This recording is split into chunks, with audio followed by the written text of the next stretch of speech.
Hi hello అండి, welcome back to my channel life with Kittu. So thumbnail అయితే చూసారు కదా, మేము మా అత్త వాళ్ళ గృహప్రవేశంకి ఊరైతే వెళ్తున్నాము.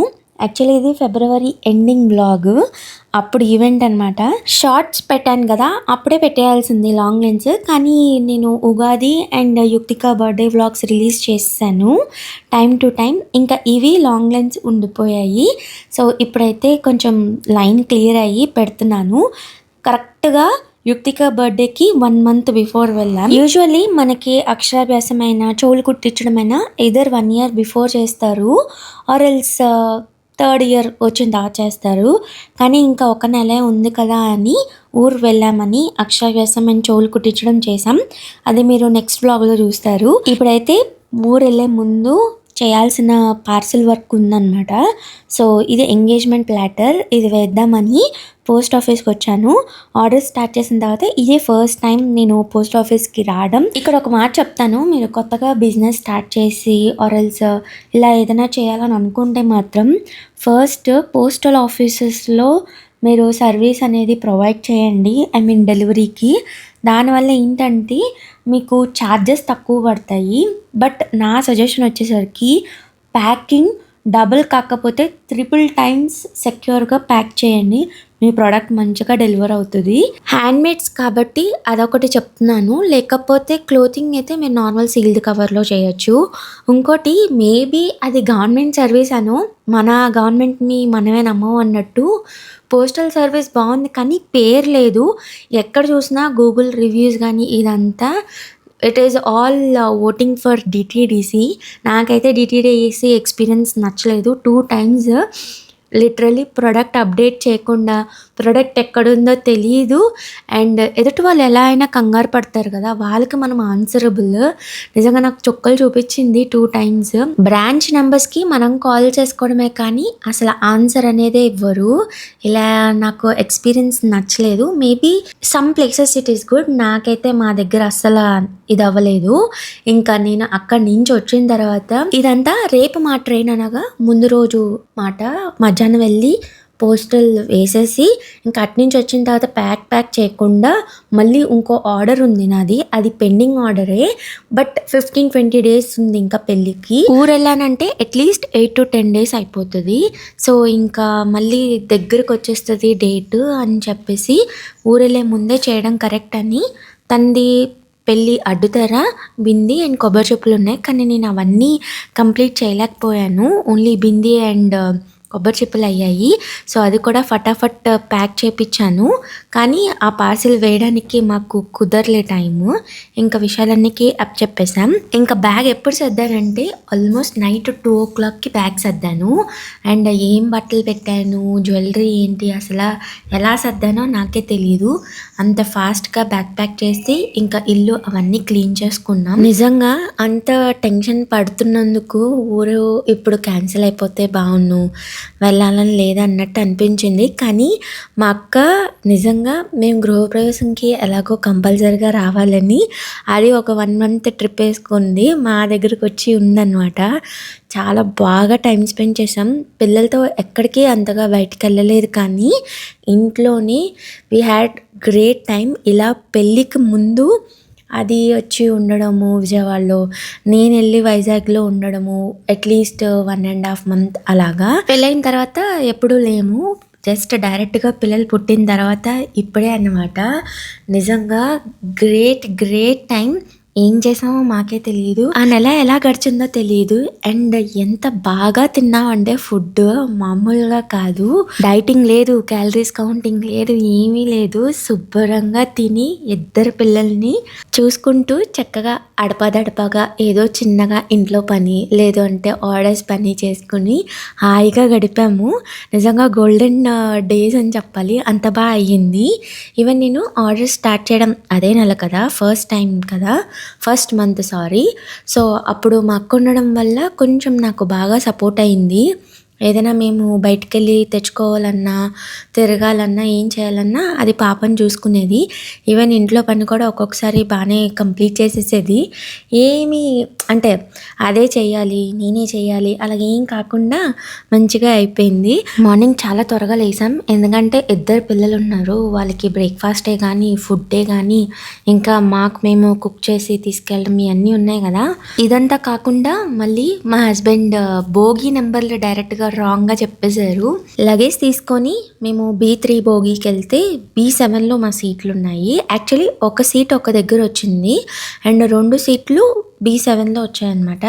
ఆఖరికి మా హస్బెండ్‌కి చెప్పాను నేను చదివాను ఇలాగా అని. But he made us confused and believed in him. మొత్తానికైతే అందరం పప్పులో కాలేసి ఇంకా B3లోకి ఎక్కితే లగేజ్ అంతా పట్టుకొని మళ్ళీ పిల్లల్ని పట్టుకొని B7కి వెళ్ళాం. పోనీ వెళ్ళి అక్కడ కూర్చుంటే ప్యాసింజర్స్ మా పక్కన ఉన్న వాళ్ళు ఎంత ఎనాయింగ్‌గా ఉన్నారంటే మామూలుగా కాదు.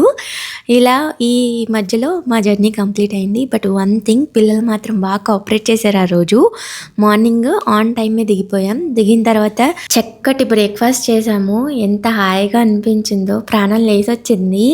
ఎక్కడికెళ్ళినా తిరిగి వచ్చినా సరే మన సౌత్ ఫుడ్ అంటే సౌతే నిజంగా.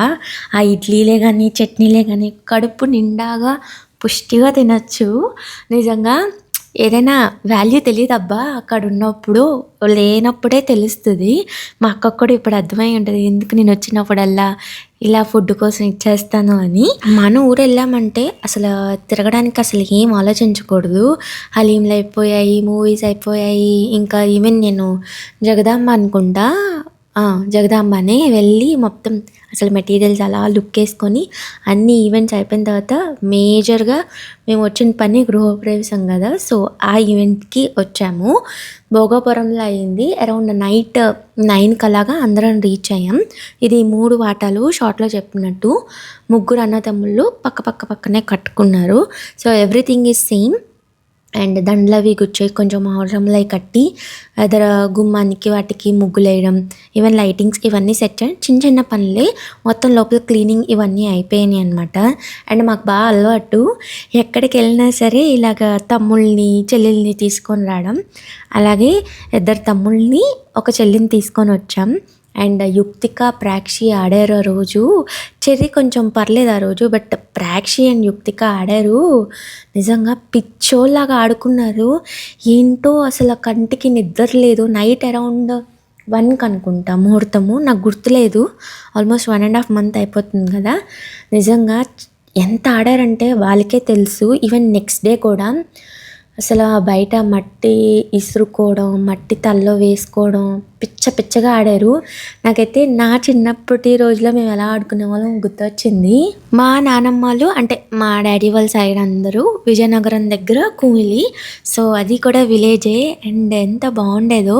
సమ్మర్ హాలిడేస్కి మా అత్త వచ్చినప్పుడు తీసుకొని వెళ్ళేది. బావిలు, ఇంకా ఏమంటారు కోళ్ళు, మేకలు, ఆ మట్టితో కూడా ఎంత బాగా ఆడుకునే వాళ్ళము. ఎక్కువగా ఇల్యూషనరీ ప్లేస్ అనేవి బాగుండేవి. లైక్ ఎలా అంటే టీచర్ ఆట, డాక్టర్ ఆట, ఈవెన్ దెయ్యం పడితే ఒక మాత ఉంటారు చూడండి, ఆ మాత దగ్గర వెళ్ళి దెయ్యం విడిపించమని ఒక్కసారి మాత్రం బాగా గుర్తు. చాలా బాగా ఆడుకున్నాం. అలా అని ఓన్లీ గర్ల్స్ ఒక బ్యాచ్, బాయ్స్ ఒక బ్యాచ్ కాదు, అందరు ఇన్వాల్వ్ అయిపోయేవాళ్ళం. ఒక్కొక్కరిని ఒక్కొక్క క్యారెక్టర్ సృష్టించేసి ఆడేవాళ్ళం. మీకు ఎంతమంది రక్ష మూవీ తెలుసు? ఆ మూవీలో క్యారెక్టర్స్ ఒక్కొక్కరిని తీసుకొని మా అన్నయ్య, మేము, మా తమ్ముళ్ళు అందరం అనమాట లిటరల్లీ డైరెక్ట్గా ఆ మూవీ స్పూఫ్ చేసాము. నిజంగా చాలా బాగా అనిపించింది. ఏదైనా మొబైల్ లేని రోజులే బాగుండేది, టెక్నాలజీ లేనప్పుడే చాలా బాగా ఆడుకునే వాళ్ళము. క్రియేటివిటీ కానీ ఏదైనా అదంతా ఎక్కువ ఉండేది. ఇప్పుడు పిల్లల్ని చూస్తే ఒక్కొక్కసారి నాకు జాలేస్తుంది, ఇంక్లూడింగ్ యుక్తిక. ఏంటంటే వేరే style of life style lead అవుతుంది. సో ఇంకా ఫంక్షన్ విషయానికి వచ్చేసరికి గృహప్రవేశం అయిపోతున్నప్పుడు మేము వెళ్ళి రెడీ అయ్యామన్నమాట. ఇంకా తర్వాత పిల్లల్ని పడుకోబెట్టి అప్పుడు వచ్చేసరికి సత్యనారాయణ వ్రతం అవుతుంది. కొంచెం కథ విని బయట కూర్చున్నాము. ఇక్కడ మేము ఎందుకు నవ్వుకుంటున్నాం అంటే ప్రసాదం కోసం వెయిట్ చేస్తున్నాము. సత్యనారాయణ స్వామి వ్రతం ప్రసాదం ఎంత బాగుంటుందో కమ్మగా. ఆ టేస్ట్ అనేది మనం నార్మల్గా ఎప్పుడైనా ప్రసాదం చేసినప్పుడు రాదు. ఆ వ్రతం చేసినప్పుడే ఆ ప్రసాదం టేస్ట్ అంత ఇదిగా ఉంటుంది. సో మేబీ అదేనేమో స్పెషాలిటీ. ఇంకా స్వామికి మొత్తం అంతా పూజ అయిపోయిన తర్వాత పంతులు గారు చేసింది కొంచెం మేము వేడివేడిగా తర్వాత తిన్నాము. బాగా అనిపించింది. ఇంకా నెక్స్ట్ అరౌండ్ 4 అయిపోయింది అనుకుంటా మేము పడుకునేసరికి. వ్లాగ్స్ ఇప్పుడు కొంచెం బ్యాక్ ఆన్ బ్యాక్ వస్తాయి. ఎందుకంటే నేను వర్క్ కొంచెం ఏమంటారు తగ్గించుకున్నాను. జస్ట్ షూటింగ్ అండ్ ఎడిటింగ్ నేను పెట్టుకుంటున్నా. లాస్ట్ టైం అనుకుంటా ఒక 2-3 కామెంట్స్ చూశాను, అక్క మీరు థంబ్నెయిల్ ఎలా ఎడిట్ చేస్తున్నారో కొంచెం వీడియో తీసి పెట్టండి అని. ప్రజెంట్ ఒక పాస్ట్ 3-4 వీడియోస్ నుంచి థంబ్నెయిల్స్ అయితే నేను చేయట్లేదు. ఎందుకంటే దానికి 2 hours ఈజీగా ఇవ్వాల్సి వస్తుంది. వర్క్ నేర్చుకుంటూ చేయడం కదా, మనకి ముందుగా ఏం రాదు కదా. సో చాలా టైం టేకింగ్ అవుతుంది. ప్రజెంట్ నిజంగా అంత టైం నేను తీయలేకపోతున్నాను. ఇంకా అందుకని ఒక పర్సన్ని మాట్లాడుకున్నా ఇన్ని థంబ్నెయిల్స్ మంత్కి అని చెప్పి. సో తను నాకు ఎడిట్ చేసి ఇస్తున్నారు. ఇంకా మీకు వర్క్ ఒకవేళ థంబ్నెయిల్స్ చూస్తున్నారు కదా, నచ్చితే నాకు కామెంట్ చేయండి, నేను తన నెంబర్ ప్రొవైడ్ చేస్తాను.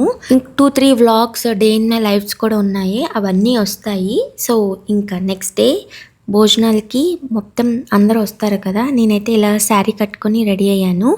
పాత బ్లౌజే వేసేసుకున్నా. ఇది నా పెళ్ళి శారీ బ్లౌజ్ అనమాట, గ్రీన్ కలర్ది. ఇలా కాంట్రాస్ట్ సెట్ చేసి రెడీ అయ్యాను. కానీ శారీ అంత కరెక్ట్గా రాలేదు, మేబీ చాలా సిల్కీగా ఉండడం వల్ల.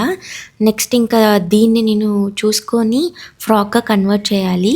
అండ్ యుక్తిక అవుట్ఫిట్ వచ్చేసరికి ఇది నేను యాక్చువల్లీ బర్త్డే కని చేపించాను ఇలాగా, బట్ ఇప్పుడు వేసేసాను. సో ఎలా ఉందో కామెంట్ చేయండి. ఇంకా అంతే మరి. Next video